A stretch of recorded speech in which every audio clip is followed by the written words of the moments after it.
Yo, how's it going, guys? Red Champ here. So in this video, I'm going to talk about the NHL 23 technical test. I'm going to give you guys my opinions on it, what I expect for NHL 23, and how I think it's going to be. Starting off, NHL 23 has made some pretty decent under-the-hood changes. When I first started into it, I thought this is like a copy and paste game. But the more I played it, the more I thoroughly enjoyed it more than 22. There is some flaws to it, and I'll go over them as we get into it. But let's start with their showcase abilities. So, Skilled Up and Relentless. Skilled Up, I've been doing some tests with Carpig and stuff, and you can actually pull it off with 65 deking to do the Zegras, which I feel is probably too low, but I mean, you are just flipping the puck over the net. Alternatively, the Relentless ability, I think that a lot of people aren't going to be able to utilize it properly. And until they know how to do it, I don't think you're going to see much of it in the game. I spent a lot of time in free skate practicing the best ways to be able to hit it, to where I could like do an animation, dive, get the shot off, get the last ditch effort. I've got one where I come down, do like the behind the back Superman, and normally where you'd hit L1 and R1, try to dive and swing it, if it's still within your reach now, you can double tap up, and then you can get yourself off a sick little shot. But let's transition here into some of the gameplay. So it feels very similar. I'm not going to sugarcoat it. It's an upgrade from 22. Is it worth a full $90? That's your own discretion. I love the games, so I'm going to buy them every year. But what I can offer you is in my latest video, I know a way how to get 20% off the game at launch. So if you're not looking to spend $120 on the X Factor edition, you can start and pay for it for about $97 plus taxes, which will help you save a little bit instead of getting that upward costs. Next, we'll go right into the broken abilities. Truculence is broken still. One-timer is broken still. It's probably the best game for staying on your feet, I've found, where like you can still run people over, but you have to hit properly. Like, it's not like, oh, I can be a 75 hitting player and I'm just going to bowl everybody over because I've got truculence on, right? So, like, there's new stat ranges for 23 for the builds, which I'm super, super excited for. But the builds themselves, they're just direct improvements. So, like, a lot of the classes, like Sniper and Playmaker and Dangler, they all start around 77 balance with 88 speed, 88 agility by default. And that's at like their normal size, which is pretty good, right? That opens up a lot of perks, which will be really good down the road to see that some of the smaller players can have the bigger builds. So you can have a small guy in front of the net with total eclipse or big tipper, stuff like that. One-timer, super, super broken still. Don't listen to what anybody else says. If you know how to do a good one-timer and you were good at the one-timer in 22, you will exceed expectations in 23. No doubt about it, it's still broken and it's not changing. Goalies in 23 are very soft, and I do hope that they make an adjustment for it, because normally I do run a sniper, and I run 88 power, 88 accuracy on my stuff, just pretty standard for this next year. But I would literally skate down the ice, and I could shoot from almost anywhere and pick the right corner. Like, the ease of scoring needs to be adjusted, otherwise you're going to have really bad games versus teams that might not be that competitive. And all they're going to do is walk in, cross the zone, shoot, and score. And that's really disheartening to play against when you can play a perfect game, but all they have to do is gain the blue line, and then it's just a quick shot in, which, you know, I do hope they adjust that. On the defensive aspect, poke checking is underwhelming. I feel like it's going to be a more hitting style game than it is for poke checking.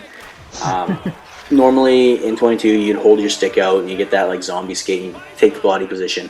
The minute you hold your stick now, and you hold R1 or RB, depending on which console you're playing on, you lose all of your speed. There's no more of that myth or the animations where it's like, hey, if I hold R1, I skate faster.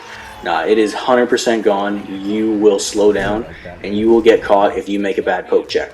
So you basically have the one opportunity to make your poke check, and then that's it. Now, build variety this year feels fantastic. I am so excited for this. I've already got like 10 or 12 ideas already prepped out for every class. Not individually every class, I don't have 120 builds, but I do have 10 or 12 lined up to cover some of the classes here. as well as a couple day one builds I'm going to be dropping right off the bat. And my biggest thing is there's some big changes. So the small players can have a cap of 95 speed, and the bigger players can cap out at 93 speed, which is pretty crazy overall. So like now that all the small players have access to like power skating and agile skating and stuff like that, they give you the agility boosts that were normally locked behind 79 strength or 78 durability. Those are all open to everybody, which leaves a lot of room for stuff. Like the smallest two-way forward you can now have 92 speed. So you have all those great defensive capabilities while not being a total liability just because your speed's super low. However, with the speed being as fast as it is, I think that when it comes down to playing in threes, you're going to see a lot of speedy elite edges, close quarter tap-in players, and you're just going to burn around the computer every time. The AI is way better at picking up pucks this year, but that doesn't mean that you can't just skate past them. And that's problematic in every NHL. You can just pick a straight line. If you have enough speed, agility, and acceleration, you get your momentum, you're blowing right past them. When it comes down to sixes, I think there's going to be a lot more variety, and I think it's great because one of the things you can do is if you want to be a max size sniper, you can have the same hitting as the default power forward with same strength if you use those two boosts and still be a couple speed faster at a cost of the balance. Like, I have a puck-moving defenseman that's 6'1", 195, and, 6'1", 180, and it's got the 91 speed, some shooting accuracy, but it's got 88 hitting, 89 strength. That is the standard for power forward when you don't invest any of the boosts on them. So if you were to do power forward this season in NHL 22, and you were 6'2", 210, had 87 speed, and then you decided, hey, you know what, I'm not going to use any boost for my hitting or my strength, well, you'd cap out at like 88 and 89. Now that's your standard go-to when you invest on a skill class and you're in the 180-pound range, which is super good because it opens up a lot. Like all these classes that were like sniper, playmaker, and dangler, and you're like, oh, I've got 70 hitting. Well, that changes from here, and I'm super, super excited for that because it means that some of your classes aren't going to be liable defensively as long as you can throw a hit. Like, there's no reason why some classes shouldn't be able to hit. It's based on physicality, right? So if you have decent athletics, you should still be able to bowl people over. It's not the same as like your defensive awareness or your stick checking where you get punished like that.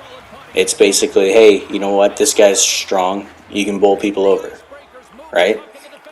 But that's my take on NHL 23. I'm super excited for it. I'm going to be playing day one. I'm going to be pumping out a lot of the builds. We're going to go hard on the content for it. I've got some time off here, so I'm going to really get into it. I'm hoping to be playing PS5 6s for the most part. I'm still in search of a goalie. As of right now, I've got 5 to 7 players. 5 players, 2 spares sitting on the roster. But yeah, hope to see you guys out there. It's going to be Snipeco going on PS5. And remember to drop a like and a follow. Thanks.